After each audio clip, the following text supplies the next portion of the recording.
Tava ansioso para saber as novidades do Mercadão da Bola e agora o jogo aberto aqui comigo, Chico Garcia. Nós vamos atualizar então o que está acontecendo no Mercadão da Bola brasileiro. Tem atacante argentino na mira do Corinthians, tem jogador do meu Colorado bem pertinho do São Paulo e muito mais. No Corinthians, a busca por um atacante de peso continua. Se dias atrás trabalhava-se com a perspectiva da chegada ou de Cavani, ou de Suárez, ou mesmo de Diego Costa, as dificuldades de negociação esfriaram a esperança da Fiel. Diante do quadro complicado, o argentino Dario Benedetto tornou-se opção. O jogador está emprestado pelo Olympique de Marseille ao Elche da Espanha. A situação do zagueiro Felipe, que defende o Atlético de Madrid, também é acompanhada de perto pela diretoria do Timão. Ele tem contrato até a metade deste ano com o clube espanhol e não sabe se irá permanecer por lá. Caso ocorra a rescisão, o Timão poderia tentar trazê-lo de volta.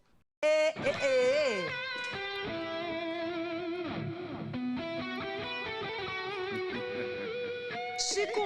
Diga, Renata Fã. Há quem diga também que você, obrigatoriamente, tem um pezinho no Parque São Jorge, na Neoquímica Arena, nos alvinegros paulistas, e tem vários, não é? Tem um pezinho, uma mãozinha, uma boquinha, uma filhinha, uma esposa, um sogro, um cunhado e por aí vai.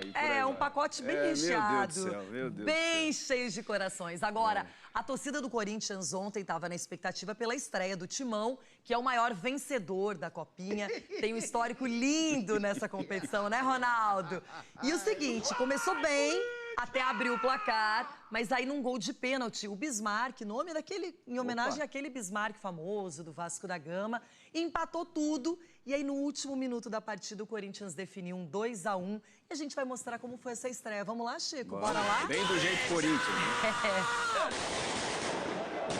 A chuva em São José dos Campos não atrapalharia a partida. O gramado do estádio Martins Pereira resistiu. Mas quem não aguentou foram torcedores e jogadores de Timão e Resende.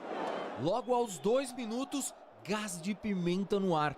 Confusão com os muitos corintianos que estavam nas filas tentando entrar no estádio. Massa alvinegra acomodada e após 11 minutos a bola voltou a rolar. Com apoio irrestrito, Felipe Augusto aproveitou o vacilo da zaga carioca e quase abriu o placar. Bom trabalho do goleiro Pedro. A pressão não intimidou o adversário, não. Brandon ganhou na velocidade, mas Gobete, com o rosto, também trabalhou. O ritmo pegado do primeiro tempo caiu, mas nos acréscimos, 2 ótimas oportunidades, uma para cada lado. Mas Brandon e Kevin erraram o alvo. Sob os olhares atentos de Alessandro, o Corinthians começou melhor o segundo tempo e pressionou até os 11 minutos, quando Kevin recebeu, limpou a jogada e fez um bonito gol. 1-0 no Vale do Paraíba. Golaço! Gol!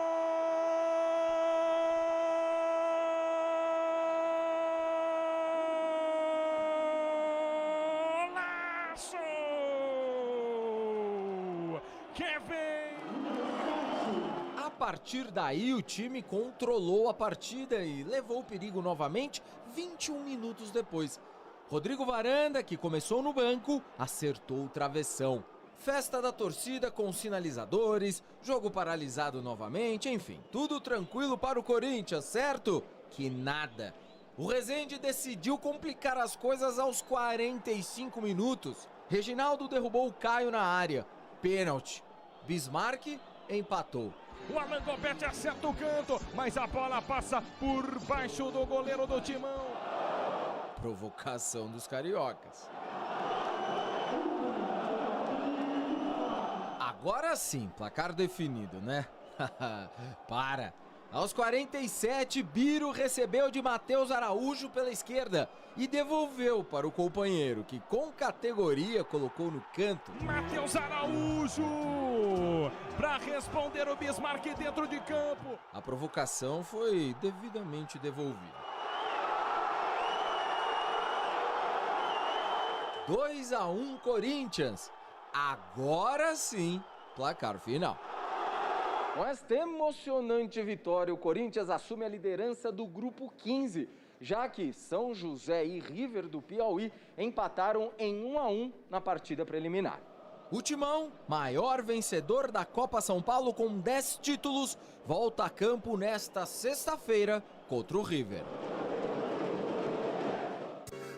Bom, Chico, começamos pelo Alessandro, que estava lá assistindo ao jogo, acompanhando essa molecada.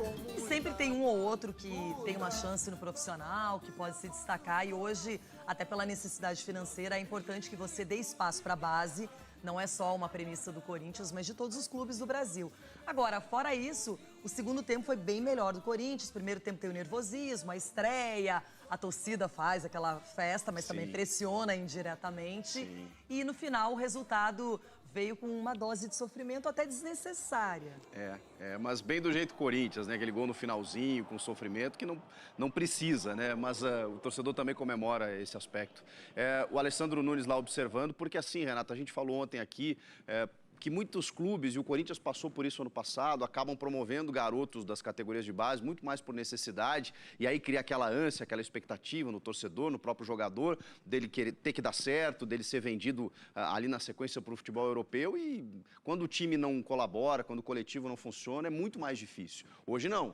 Hoje os garotos que subirem para o profissional do Corinthians, eles já vão chegar num time montado, com jogadores muito experientes. O Renato Augusto é um cara que tem esse papel, né? Ele vai lá e tem sido muito importante para os meninos como o Adson, como o Xavier, como o Gustavo Mosquito, que já não é mais tão menino, o Gabriel Pereira. Vejam só, o Gabriel Pereira em determinado momento foi titular. E é um menino da base que está jogando com todos esses figurões. Quando o Silvinho perdeu o William, ele apostou no Gabriel Pereira. Então, esse crescimento gradual, ele faz com que o jogador amadureça de uma forma mais tranquila. O Mandaca, por exemplo, que chegou a frequentar o profissional, depois desceu, é um excelente lateral, ele ainda pode ter muito mais chances. Mesma coisa do Varanda, né? Que eu acho que é um jogador que também chegou a ser titular, inclusive, porque não e depois tinha opção, foi esquecido. Não tinha opção, o próprio Cauê também, que não está, enfim. Mas o Biro, esse Biro, que é o Guilherme Biro, que é lateral esquerdo, que entrou no segundo tempo. Começou a jogada do gol, né? E que entrou definiu o muito placar. bem. Esse menino tem 17 anos, ele está jogando numa categoria sub-19, mas com 17. E tem gente pedindo ele no profissional, no lugar do Fábio Santos. Calma. Meu Deus! Calma, tudo tem sua hora. Agora tem um detalhe. Eu percebi que nessa edição de Copinha, analisando a maior parte das equipes, os times estão apostando em mais jovens. A gente vê atletas com 15 anos tendo a sua estreia, não é? A gente viu ontem o Palmeiras tem uma joia com 15 anos, já vai estrear também na Copinha. Então, não sei se é necessidade ou se é talento puro. Eu até acredito que é mais necessidade e falta de material humano. O Inter, que a gente vai mostrar daqui a pouquinho também, que é o atual campeão, não é por isso que eu falo só no Inter, não é? Mas o Inter está disputando, vai disputar a Libertadores Sub-20, por isso não tem os seus principais atletas que poderiam estar na Copinha. Então tem que achar a alternativa. Mas, de repente, nessa necessidade, aparece alguém que é um craque de verdade, aparece alguém diferenciado, como aconteceu com o Neymar, que estreou na Copinha com 15 anos pelo Santos. A Copinha ela tem muita visibilidade, muita tradição, ela valoriza o jogador em termos de contrato, em termos de clube e tudo mais. Mas o mais importante, e é muito difícil a gente ter esse discernimento, quem tem que ter é o clube, de que você precisa aliar duas coisas na formação. Primeiro, né, a formação do jogador, e claro que os títulos são importantes, mas o que é mais importante? Você conquistar títulos na base ou você formar grandes atletas? Você tem que ter essa equação, né?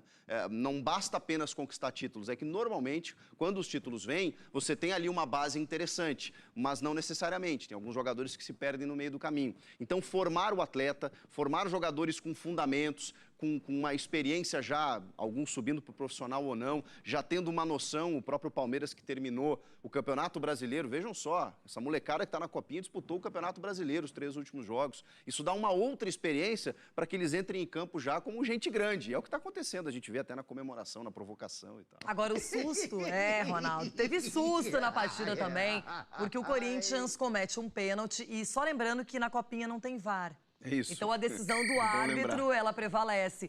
E, na verdade, o juiz foi muito convicto quando marcou a penalidade. E, na minha opinião, ela aconteceu, inclusive, Chico. Não contestaria, mas você que é o árbitro do programa. Ele tenta fazer a falta já antes da entrada da área, mas ainda num sentido de marcação, né? Usando o braço.